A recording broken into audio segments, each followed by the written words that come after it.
Alhamdulillah, segala puji bagi Allah. Sholawat serta salam semoga selalu tercurah kepada Rasulullah Muhammad Shallallahu Alaihi Wasallam. Apa kabar pemirsa kisah-kisah Islami? Semoga kita selalu dalam lindungan Allah Subhanahu wa Ta'ala. Pada video kali ini, akan dikisahkan perjalanan hidup Raja Zulkarnain. Bagaimanakah kisahnya? Mari kita simak baik-baik. Selamat menyaksikan.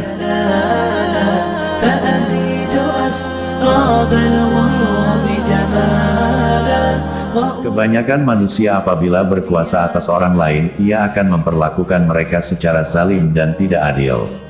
Sama seperti yang dilakukan oleh Firaun terhadap Musa, dan Namrud terhadap Ibrahim. Hingga pada akhirnya, mereka pun disiksa oleh Allah yang Maha Kuasa lagi Maha Perkasa. Kendati demikian, masih ada sekelompok orang yang Allah beri kekuasaan, keadilan, dan rahmat. Di antara mereka adalah Zulkarnain, seorang raja yang adil lagi beriman. Ia adalah seorang laki-laki, yang dilahirkan pada zaman dahulu kala. Berasal dari keturunan Sam bin Nuh, alaihi salam. Ia hidup di istana ayahnya, yang ketika itu menjadi salah seorang raja. Setelah ayahnya meninggal dunia, ia menggantikan kedudukan ayahnya sebagai raja. Suatu hari, Zulkarnain pergi bersama pasukannya untuk mencari hakikat iman. Hingga ia bertemu dengan Nabi Ibrahim alaihi salam. Ia pun masuk Islam melalui perantara Nabi Ibrahim. Raja Zulkarnain melakukan tawaf mengelilingi Ka'bah bersama Nabi Ibrahim. Setelah itu, ia kembali lagi ke negerinya. Nama asli Zulkarnain adalah Hurmuz. Tapi ia lebih menyukai julukan Zulkarnain. Sebab ia telah berkeliling menjelajahi belahan dunia timur dan barat. Hingga akhirnya sampai ke wilayah dua tanduk matahari, Qornai Syams. Di mana sekiranya Anda melihat matahari, niscaya Anda akan melihatnya muncul, seakan-akan memiliki dua tanduk banteng.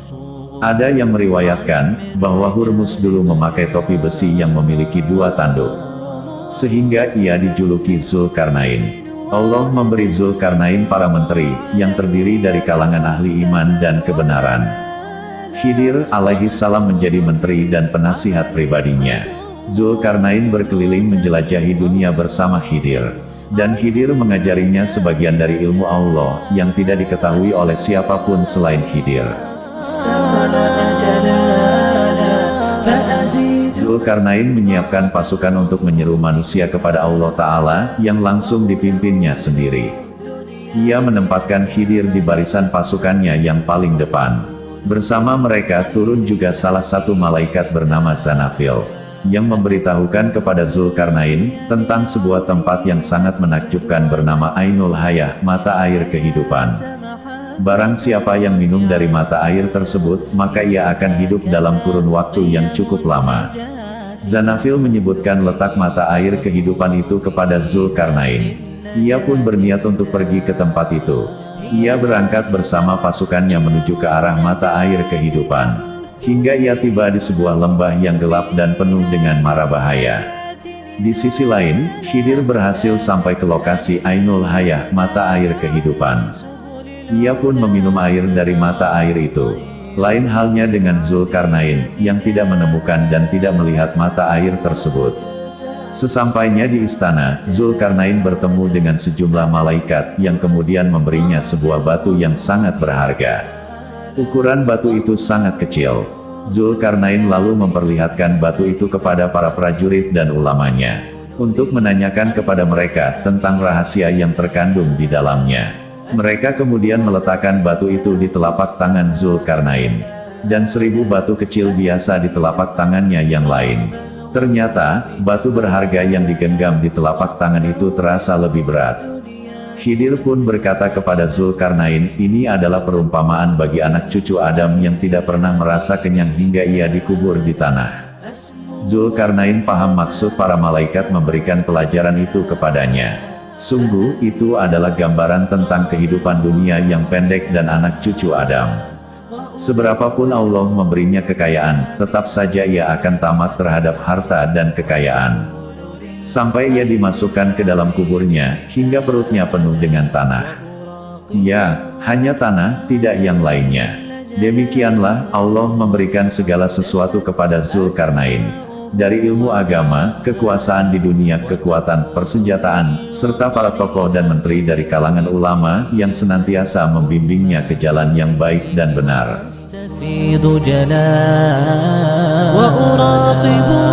Zulkarnain terus-menerus menyeru ke jalan Allah dalam wisata keimanannya. Ia memimpin langsung pasukannya, untuk mencari orang-orang yang belum beriman, agar ia dapat menyebarkan keimanan dan keadilan di muka bumi, serta menunjukkan manusia ke jalan yang lurus.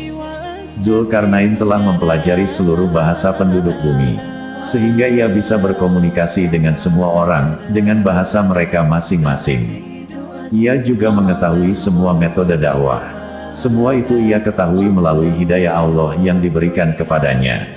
Perjalanan dakwah Zulkarnain sampai di belahan bumi bagian barat, tempat matahari terbenam.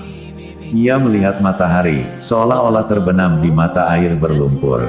Ia melihatnya tenggelam ke dalam tanah yang hitam. Dalam arti, ia melihat matahari tenggelam seumpama lumpur hitam, kemudian tenggelam di okeanus. Ia melihat matahari itu, seperti tenggelam ke dalam tanah yang hitam, karena matahari itu sangat panas dan seolah-olah membakarnya. Allah mewahyukan kepada Zulkarnain, kamu boleh menyiksa atau boleh berbuat kebaikan terhadap mereka. Allah memberikan pilihan kepada Zulkarnain, antara menyiksa penduduk negeri itu, atau berlaku adil kepada mereka. Sebab mereka adalah orang-orang kafir dan zalim. Zulkarnain berkata, barang siapa berbuat zalim, kami akan menghukumnya, lalu dia akan dikembalikan kepada rohnya, kemudian roh semesta alam akan mengazabnya dengan azab yang sangat keras. Adapun orang-orang yang beriman dan mengerjakan kebajikan, maka dia mendapat pahala yang terbaik sebagai balasan. Dan akan kami sampaikan kepadanya perintah yang mudah. Zulkarnain bukan nabi, tapi Allah telah mengilhamkan kepadanya tentang apa yang harus ia lakukan dan ia katakan. Itu karena Allah mencintainya, lantaran ia senantiasa taat kepadanya. Juga lantaran ia berbuat kebajikan dan beramal soleh. Setelah berhasil sampai di wilayah matahari terbenam, Zulkarnain ingin pergi menuju wilayah matahari terbit.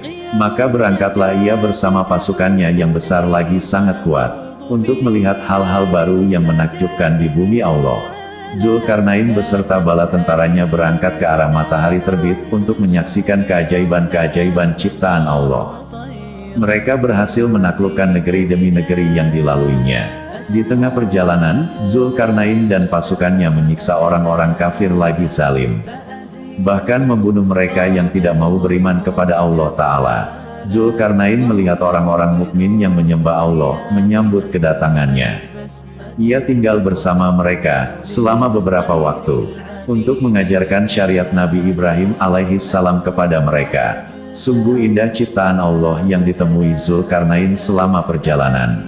Gunung yang menjulang tinggi, lautan yang membentang luas, padang pasir yang tandus, tanah yang hijau, dan ciptaan-ciptaan yang pernah dilihatnya sebelum itu. Ada yang terbang, dan ada pula yang hidup di muka bumi atau bersarang di dalam lubang-lubang di bawah tanah. Perjalanan Zulkarnain dan pasukannya menghabiskan waktu 12 tahun, hingga akhirnya sampai di tempat matahari terbit. Di sana, ia melihat keajaiban yang lain dari ciptaan Allah. Ia menemukan suatu kaum, yang tidak beralas kaki dan tidak pula memakai pakaian.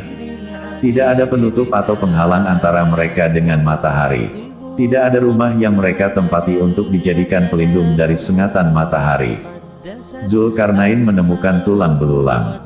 Ia bertanya kepada penduduk setempat tentang tulang belulang tersebut. Mereka menjawab, ini adalah tulang belulang prajurit yang sampai ke sini lebih dahulu daripada kalian.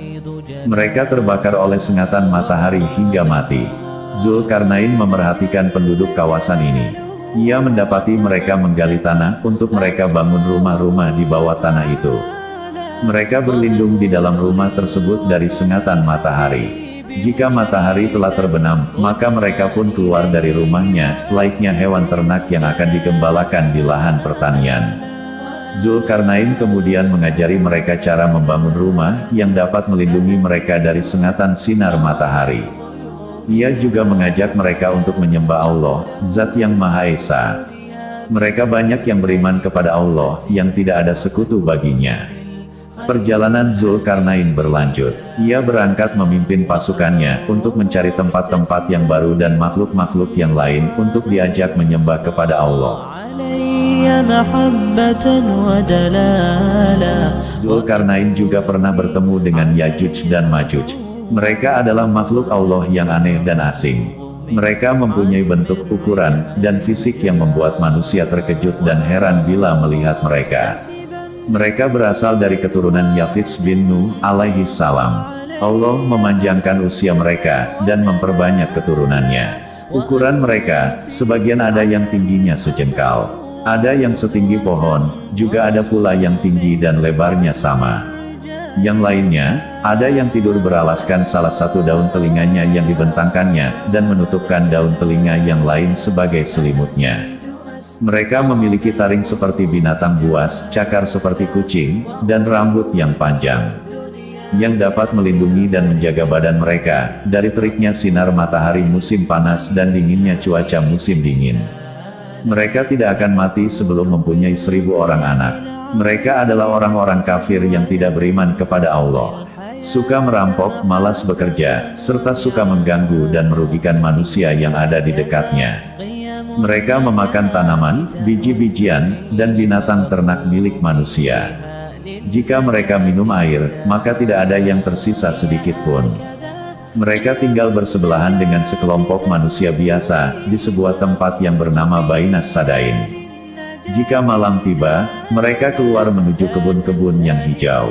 Kemudian memakan tanaman dan buah-buahannya, serta mencuri binatang ternaknya.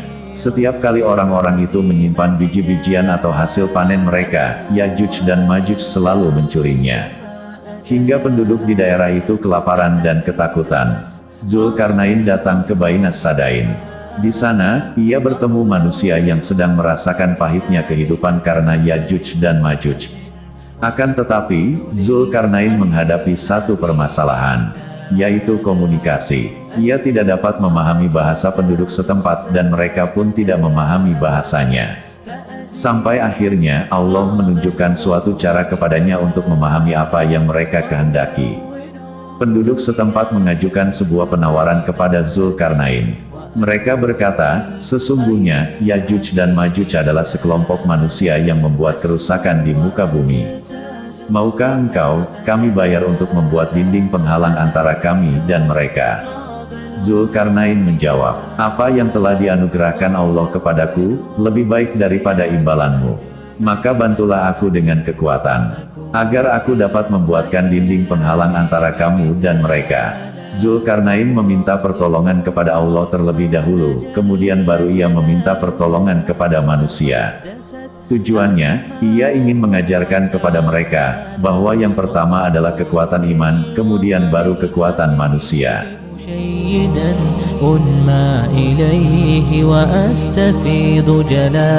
Zulkarnain mulai membangun dinding, yang dibantu oleh para prajuritnya dan orang-orang tersebut. Ia berkata, berilah aku potongan-potongan besi, yakni, potongan besi yang besar. Mereka pun memberikan potongan besi itu. Zulkarnain mulai mengukur jarak di antara kedua puncak gunung, yaitu gunung yang mengelilingi kawasan tersebut. Ia juga menginstruksikan kepada mereka untuk menggali tanah, agar ia dapat membuat fondasi yang kokoh, yang di atasnya akan dibangun dinding penghalang tersebut. Mereka pun menggali tanah bersama Zulkarnain. Galian itu sangat dalam, hingga mencapai air bawah tanah. Zulkarnain melanjutkan dengan menggali tanah yang ada di dua sisi fondasi ini. Panjang galian mencapai 100 farsak, dan kedalamannya mencapai 50 farsak. Setelah itu, Zulkarnain menanam bebatuan yang keras dan pasir, serta memasukkan air ke dalam galian untuk merekatkan pasir dengan bebatuan itu. Selanjutnya, Zulkarnain menyalakan api yang sangat besar dengan bantuan orang-orang itu. Setelah api berkobar, tembaga diletakkan di atasnya hingga mencair. Tembaga yang mencair dituangkan ke atas bebatuan yang ada di dalam galian itu. hingga tembaga cair itu menjadi seperti akar yang menghujam ke dalam bumi. Setelah fondasi itu dibenamkan di dalam tanah, dan galian sudah ditimbun, Zulkarnain membiarkannya sampai tembaga itu menyatu. Inilah fondasi kokoh yang di atasnya akan dibangun sebuah dinding. Zulkarnain kemudian memulai pekerjaan lain di atas fondasi itu. Ia membangun dinding dengan tiang-tiang besi yang ia pancangkan di atas fondasi. Selanjutnya, ia menyalakan api lagi, dan mencairkan tembaga. Ia menuangkan tembaga cair di atas besi. Ia mencampur antara besi dan cairan tembaga, hingga dinding tersebut menyatu di antara kedua gunung dengan sangat kokoh dan kuat. Sehingga tidak ada seorang pun yang mampu menghancurkannya, sekalipun itu Yajuj dan Majuj.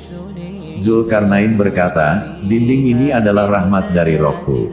Maka, apabila janji Rohku telah tiba, dia akan meruntuhkan dinding tersebut. Dan janji Rohku itu benar. Keesokan harinya, Yajuj dan Majuj berusaha menghancurkan dinding itu. Mereka hendak memakan tanaman, dan mencuri biji-bijian milik manusia yang berdekatan dengan mereka. Namun, mereka tidak sanggup melakukannya. Kuku-kuku dan taring-taring mereka tidak mampu menghancurkan dinding yang kokoh itu. Sungguh Allah telah menentukan bagi mereka suatu waktu untuk keluar ke muka bumi, dan menghancurkan dinding tersebut. Maka, sebelum hari kiamat terjadi, Allah menjadikan tanda-tanda untuknya. Di antara tanda-tanda kiamat itu, ialah keluarnya Yajuj dan Majuj. Setiap hari, mereka berusaha menghancurkan dinding tersebut. Sampai-sampai mereka membuat lubang kecil-kecil, yang darinya mereka dapat melihat sinar matahari. Bila hari telah petang, pemimpin mereka berkata, "Pulanglah, kalian akan menggalinya lagi besok." Keesokan harinya mereka kembali ke dinding itu. Namun, mereka menjumpai dinding tersebut telah kembali seperti semula. Tidak ada lubang dan tidak ada pula sinar matahari. Sehingga, mereka pun harus menggali lagi dari awal. Mereka terus-menerus melakukan hal itu. Hingga datanglah janji Allah, yaitu, pada saat pemimpin mereka berkata, "Pulanglah, kalian akan menggalinya lagi besok insya Allah." Janji Allah yang diberitakan melalui lisan Zulkarnain itu akan tiba. Sehingga dinding itu akan menjadi hancur luluh. Seolah kalimat insya Allah adalah sebuah kalimat rahasia. Saat mereka kembali ke tempat itu, mereka mendapati lubang tersebut masih utuh. Kemudian mereka melubanginya lagi, sehingga lubang yang mereka gali makin besar, dan akhirnya hancurlah dinding itu seluruhnya. Mereka keluar menuju penduduk bumi, melahap tanaman, biji-bijian, hewan ternak, serta meminum air, hingga tak ada setetes pun air yang tersisa di muka bumi. Saat kaum muslimin berkumpul di sebuah tempat bersama Nabi Isa alaihi salam yang turun di akhir zaman nanti, kaum muslimin membawa perbekalan makanan yang banyak, hewan ternak, serta kambing. Adapun Yajuj dan Majuj, setelah memakan tanaman yang ada di muka bumi dan meminum airnya, mereka melemparkan anak panahnya ke langit. Anak panah itu kemudian kembali kepada mereka, dalam keadaan berlumuran darah. Salah seorang dari mereka pun berkata, "Kita sudah mengalahkan penduduk bumi dan langit." Lalu Allah mengirimkan kuman-kuman kecil yang disebut Nagof. Kuman inilah yang selanjutnya membunuh Yajuj dan Majuj sampai ke akar-akarnya, hingga tidak tersisa sedikit pun. Setelah Yajuj dan Majuj mati semua, barulah kaum muslimin keluar dari tempat-tempat mereka. Bumi dipenuhi dengan darah dan bangkai Yajuj dan Majuj. Setelah itu, sekawanan burung dari langit datang memakan dan membawa bangkai-bangkai Yajuj dan Majuj pergi. Sementara, di bumi masih ada darah dan sisa-sisa bangkai Yajuj dan Majuj yang sangat bau. Kemudian, turun hujan dari langit yang membersihkan darah dan bangkai Yajuj dan Majuj tersebut dari muka bumi. Bila hari kiamat sudah terjadi, Yajuj dan Majuj akan masuk ke dalam neraka, sebagai balasan atas perbuatan buruk dan kekafiran mereka kepada Allah.